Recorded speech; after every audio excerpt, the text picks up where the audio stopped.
Sports industry আমরা তৈরি করতে চাই। আপনারা সকলেই জানেন যে আমাদের পার্শ্ববর্তী অনেক দেশ থেকেই বিদেশে অনেক স্পোর্টস গুডস রপ্তানি করা হয়। সো আমরা চাই যে আমরা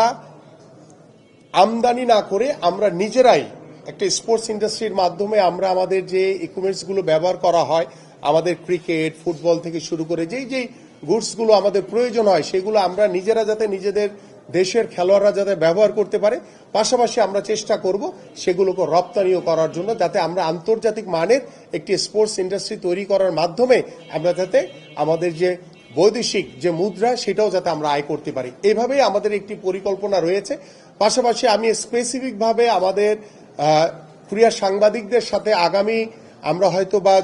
এই সপ্তাহে হয়তো বা সম্ভব হবে না, কারণ আগামী 2 দিন আমাদের একটি বিজি কর্মসূচি রয়েছে। আমি নেক্সট উইকেই আমাদের সকল ক্রীড়া সাংবাদিকদের সাথে বসবো, সবার আগে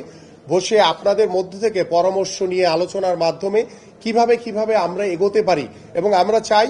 যে আমি শুধু একা দায়িত্ব নিব না, আপনাদের সকলকে দায়িত্ব নিতে হবে, কারণ এই স্পোর্টসটা হচ্ছে আমাদের সবার, এবং সেই স্পোর্টসে যদি আপনারা সবাই আমাকে সহযোগিতা করেন, আমি দৃঢ় বিশ্বাস করি যে আপনারা আমার সহকর্মী হিসেবে কাজ করবেন। সেখানে পক্ষ বিপক্ষ নয়, আমরা সকলে মিলে আমরা একটি আগামীর সুন্দর একটি স্পোর্টস, একটি ক্রীড়াঙ্গন গড়তে চাই, যে ক্রীড়াঙ্গনের মাধ্যমে, যেটি আমি বিগত সময় বলে এসেছি, যে আমাদের রাজনৈতিক যে গুণগত পরিবর্তন আনা দরকার, আমি বিশ্বাস করি ক্রীড়াঙ্গন হবে অন্যতম একটি মাধ্যম। এবং আমরা আশা করি যে আমাদের ক্রিকেটের যে একটি ইস্যু রয়েছে, আপনারা জানেন যে সাম্প্রতিক পর্যায়ে আমরা বিশ্বকাপ যে খেলতে আমাদের যে একটি কূটনৈতিক যে নীতির কারণে আমরা কূটনৈতিক যে একে অপরের সাথে যদি আলোচনা করে যদি আমরা এটিকে সমাধান করতে পারতাম, সেটি হয়তো বা তাহলে আমাদের দল হয়তো বা বিশ্বকাপ খেলতো। আমি চাই যে এটি দ্রুত অবসান হবে, এবং ইতিমধ্যে আমি কথা বলেছি, আমি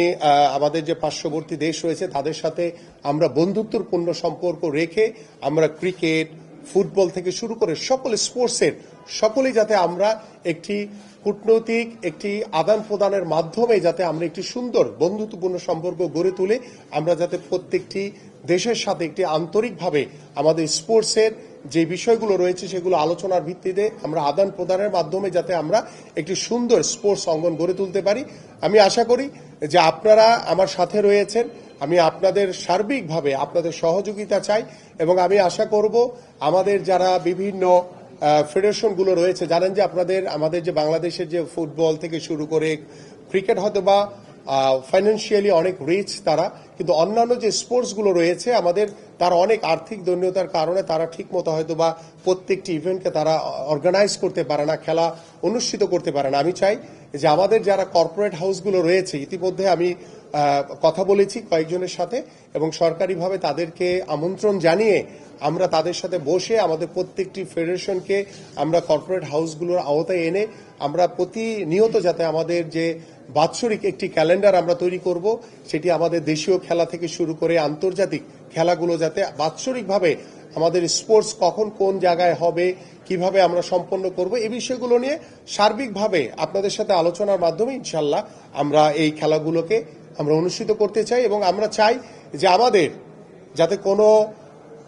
মানে যানজটের ভিতরে না পড়তে হয়, কারণ আমরা চাই খেলাধুলাটা নিয়মিত হবে, সেটা আমাদের পুরুষ ফুটবল টিম বলেন, ক্রিকেট বলেন, বা আমাদের নারীরা যেভাবে এগিয়ে যাচ্ছে, আমরা নারীদেরকেও সর্বোচ্চ গুরুত্ব দিয়ে আমাদের ক্রিকেট, ফুটবল থেকে শুরু করে অন্যান্য স্পোর্টসে আমরা নারীদেরকেও সমানভাবে এগিয়ে রাখতে চাই, কারণ আমরা চাই যে আমাদের নারী এবং পুরুষ তারা সমানভাবে এগিয়ে যাবে। এবং আমার জায়গা থেকে, আমাদের সরকারের পক্ষ থেকে এবং আমাদের প্রধানমন্ত্রী জনাব তারেক রহমানের পক্ষ থেকে সার্বিকভাবে আমরা খেলোয়াড়দেরকে সবচেয়ে বেশি ফোকাস করতে চাই, কারণ আমরা চাই যদি আমার খেলোয়াড়রা ভালো থাকে তাহলে আমার ক্রীড়াঙ্গন ভালো থাকবে, আমার খেলোয়াড়রা যদি ভালো থাকে তাহলে আমার পরিবেশ ভালো থাকবে। আমি অবকাঠামো না, আমি আমার খেলোয়াড়দের বেশি আমাদের খেলোয়াড়দের দিকে বেশি মনোযোগী হতে চাই।